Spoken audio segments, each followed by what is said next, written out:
ತಮ್ಮೆಲ್ಲರಿಗೂ ತಿಳಿದಂಗೆ ಬಾಬಾ ಸಾಹೇಬ್ ಅಂಬೇಡ್ಕರ್ ಅವರ 135ನೇ ಜಯಂತ್ಯೋತ್ಸವನ ಕೂಡ ಈ ಒಂದು ಕಾರ್ಯಕ್ರಮದ ಪ್ರಯುಕ್ತವಾಗಿ ನಾವು ಆಚರಣೆ ಮಾಡ್ತಾ ಇರೋದ್ರಿಂದ ಬಾಬಾ ಸಾಹೇಬ್ ಅಂಬೇಡ್ಕರ್ ಅವರು ಹಲವಾರು ಬೇರೆ ಬೇರೆ ಫೀಲ್ಡ್ಸ್ ಅಲ್ಲಿ ಬೇರೆ ಬೇರೆ ಯೋಜನೆಗಳನ್ನ ಬೇರೆ ಬೇರೆ ಕೊಡುಗೆಗಳನ್ನ ಈ ದೇಶಕ್ಕೆ ವಿಶೇಷವಾಗಿ ಕೊಟ್ಟಿದ್ದಾರೆ.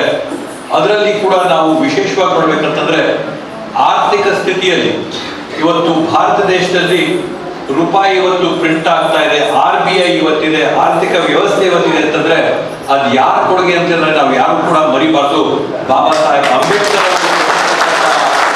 ಕೊಡುಗೆ ಈ ಒಂದು ಆರ್ಥಿಕ ವ್ಯವಸ್ಥೆ ಆಗಿರ್ಬೋದು, ರೂಪಾಯಿ ಆಗಿರ್ಬೋದು, RBI ಆಗಿರ್ಬೋದು, ಇವೆಲ್ಲವಕ್ಕೂ ಕೂಡ ಬಾಬಾ ಸಾಹೇಬ್ರ ಒಂದು ದೊಡ್ಡ ಕೊಡುಗೆ ಇದೆ ಅಂತ ಹೇಳಿ ಅಂದಿನ ಕಾಲದಲ್ಲೇನೆ ಸ್ವತಂತ್ರ ಪೂರ್ವನೇನೆ ಅವರು the rupee it's problem and solutions ಅಂತ ಹೇಳಿ ಒಂದು ಪುಸ್ತಕನೂ ಕೂಡ ಯಾವ ರೀತಿಯಲ್ಲಿ ನಾವು ರೂಪಾಯಿನ ಒಂದು ಸಬಲೀಕರಣ ಮಾಡ್ಬೋದು, ರೂಪಾಯಿ ಎಲ್ಲಿಂದ ಬಂತು, ಅದನ್ನ ಯಾವ ತರ ಬಳಸ್ಬೋದು ಅಂತ ಹೇಳಿ ಬಾಬಾ ಸಾಹೇಬ್ ಅಂಬೇಡ್ಕರ್ ಅವರು ಆವತ್ತಿನ ದಿನದಲ್ಲೇ ಬರೆದಿದ್ದಂತ ಪುಸ್ತಕ ನಮ್ಮೆಲ್ಲರ ಗಮನದಲ್ಲೂ ಇದೆ, ನಾವೆಲ್ಲರೂ ಕೂಡ ತಿಳ್ಕೊಂಡಿದೀವಿ ಅಂತ ನಾನು ಭಾವಿಸ್ತಾ, ಇವತ್ತು ಒಂದು ಸಮುದಾಯ ಏಳಿಗೆ ಆಗಬೇಕು, ಮುಖ್ಯವಾಗಿ ಬರಬೇಕು, ಸಬಲರಾಗಬೇಕು ಅಂತಂದ್ರೆ ಪ್ರಮುಖವಾಗಿ ಶೈಕ್ಷಣಿಕವಾಗಿ ಆರ್ಥಿಕವಾಗಿ ಸಮುದಾಯಗಳು ಮುಂದಕ್ಕೆ ಬಂದಂತ ಸಂದರ್ಭದಲ್ಲಿ ಮುಖ್ಯವಾಗಿ ಬಂದು ಎಲ್ಲರಿಗೂ ಕೂಡ ಸರಸಮಾನವಾಗಂತ ಆರ್ಥಿಕವಾಗಿ ಸಮುದಾಯಗಳ ಸಬಲೀಕರಣ ಆಗಬೇಕಾದದನ್ನ ನಾವು ನೋಡ್ತಾ ಇದ್ದೀವಿ.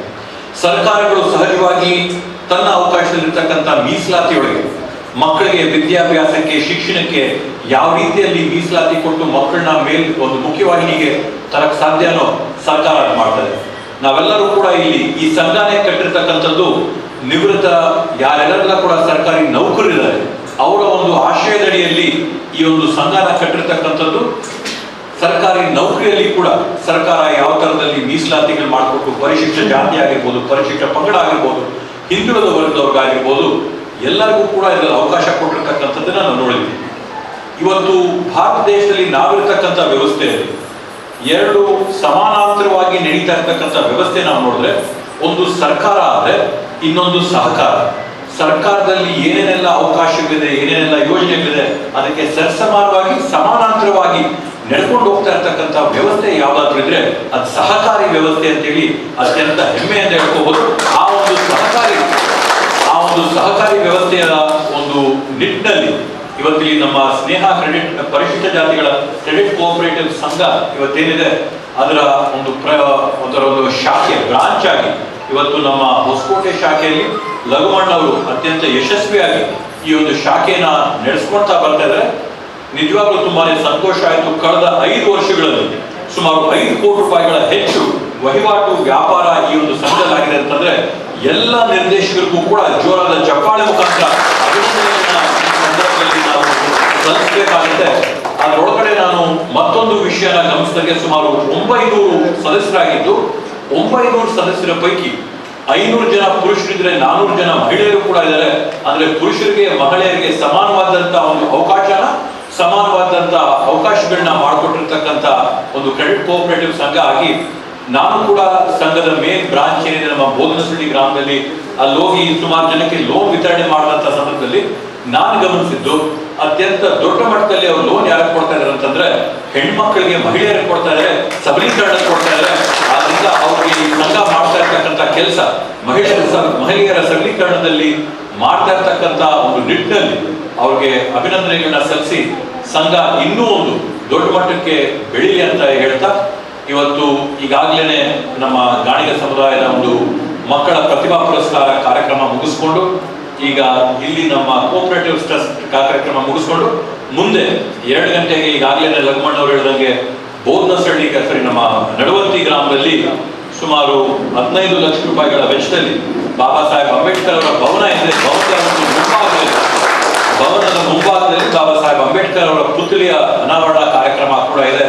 2 ಗಂಟೆಗೆ ಆ ಕಾರ್ಯಕ್ರಮಕ್ಕೆ ಕೂಡ ಹೋಗ್ಬೇಕಾದ್ರಿಂದ ಬೇರೆ ಬೇರೆ ಕಾರ್ಯಕ್ರಮಗಳ ಒತ್ತಡ ಇರೋದ್ರಿಂದ ಇವತ್ತು ನಾನು ಒಂದು 2 ಮಾತನಾಡಿ ನನ್ನ ಭಾಷಣ ನಾನು ಮುಗಿಸ್ತೀನಿ. ಈಗಾಗಲೇ ಸುಬ್ಬಣ್ಣ ಅವರು ಹೇಳಿದಂಗೆ ಏನು ಈಗ ಸಂಘಕ್ಕೆ ಈಗಾಗಲೇ 5 ಲಕ್ಷ ರೂಪಾಯಿನ ಒಂದು ಡೆಪಾಸಿಟ್ ಏನ್ ಮಾಡಿದೀನಿ, ಅದ್ರ ಜೊತೆಗೆ ಸುಬ್ಬಣ್ಣ ಅವರು 5 ಲಕ್ಷ ಅಂತ ಹೇಳಿದ್ರೆ ಸುಬ್ಬಣ್ಣ ಹೇಳಿದ್ಮೇಲೆ ಅದನ್ನ ಚೇಂಜ್ ಮಾಡೋಕ್ಕಾಗಲ್ಲ, ಕನಿಷ್ಠ 5 ಲಕ್ಷ ಅಂತ ಹೇಳ್ತೀನಿ.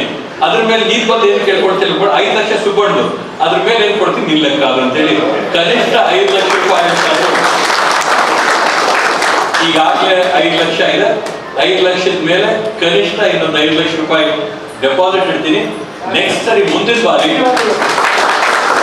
ಬಾರಿ ನೀವೇನ್ ಮಾಡಿ, ಈ ಬಾರಿ ಊಟನ ಎಲ್ಲರಿಗೂ ಕೂಡ ಸದಸ್ಯರುಗಳಿಗೆ ನೀವು ಆ ಠೇವಣಿಯಲ್ಲಿ ಬಂದಂತ ಲಾಭಾಂಶದಲ್ಲಿ ಮಾಡ್ಕೊಟ್ಟಿದ್ರ ಇನ್ನೂ 5 ಲಕ್ಷ ಡೆಪಾಸಿಟ್ ಮಾಡ್ತೀನಿ. ಮುಂದಿನ ಬಾರಿ ನಿಮ್ಮ ಸಂಘದಲ್ಲಿರ್ತಕ್ಕಂಥ 900 ಸದಸ್ಯರಿದ್ದಾರೆ, ಆ ಸಂಘದಲ್ಲಿರೋರಿಗೆ ಊಟನೂ ಹಾಕಿಸಿ ಪ್ರತಿಭಾ ಪುರಸ್ಕಾರ ಕಾರ್ಯಕ್ರಮ ಕೂಡ ನಿಮ್ ಸಂಘದಿಂದ ಆಗ್ಬೇಕು. ಬಾಬಾ ಸಾಹೇಬ್ ಅಂಬೇಡ್ಕರ್ ಅವರ ಕನಸೇನು ಮಕ್ಕಳೆಲ್ಲರೂ ಕೂಡ ವಿದ್ಯಾವಂತರಾಗಬೇಕು, ಶಿಕ್ಷಣ ಹೊಂದಬೇಕು, ಬುದ್ಧಿವಂತರಾಗಬೇಕು ಅಂತೇಳಿ ಆ ಎಲ್ಲ ಮಕ್ಕಳಿಗೂ ಕೂಡ ಪ್ರತಿಭಾ ಪುರಸ್ಕಾರ ಠೇವಣಿಯಲ್ಲಿ ಬಂದಂತ ಲಾಭದಲ್ಲಿ ನೀವು ಕೊಡಿ ಅಂತೇಳಿ ಈಗಾಗಲೇ ಡಿಕ್ಲೇರ್ ಕೂಡ ಮಾಡ್ತಿದ್ದೀನಿ. ಮುಂದಿನ ಬಾರಿ ಎಷ್ಟು ನೀವು ಲಾಭಾಂಶನ ಸಾಧನೆ ಮಾಡ್ತೀರೋ ಅಷ್ಟು ಪ್ರೋತ್ಸಾಹ ಪ್ರತಿಭಾ ಪುರಸ್ಕಾರ ಮಾಡ್ಬೋದು. ಈಗಾಗಲೇ ನಾವು ಬಹುಶಃ ಒಂದು 20% ಅಷ್ಟು ರಿಟರ್ನ್ ಬಂದಿದೆ. ಅದಕ್ಕೆ ಇನ್ನೊಂದ್ಸರಿ ಇನ್ನೂ ಕೂಡ ಜಾಸ್ತಿ ಬರಲಿ ಅಂತ ಆಶಿಸ್ತಾ ಈ ಕಾರ್ಯಕ್ರಮಕ್ಕೆ ನಮ್ಮನ್ನ ಅತ್ಯಂತ ಪ್ರೀತಿಯಿಂದ ಸ್ವಾಗತ ಮಾಡಿದಿರಾ, ನಮ್ಮನ್ನು ನಡೆಸ್ಕೊಂಡಿದ್ದೀರಾ, ತಾಳ್ಮೆಯಿಂದ ಕಾಣ್ತಿದ್ದೀರಾ. ನಿಮ್ಮೆಲ್ಲರಿಗೂ ಕೂಡ ಧನ್ಯವಾದಗಳು ಹೇಳಿ ನನ್ನ ಮಾತುಗಳಿಗೆ ನಾನು ವಿರಾಮನ ನೀಡ್ತೀನಿ. ಜೈ ಹಿಂದ್, ಜೈ ಕರ್ನಾಟಕ.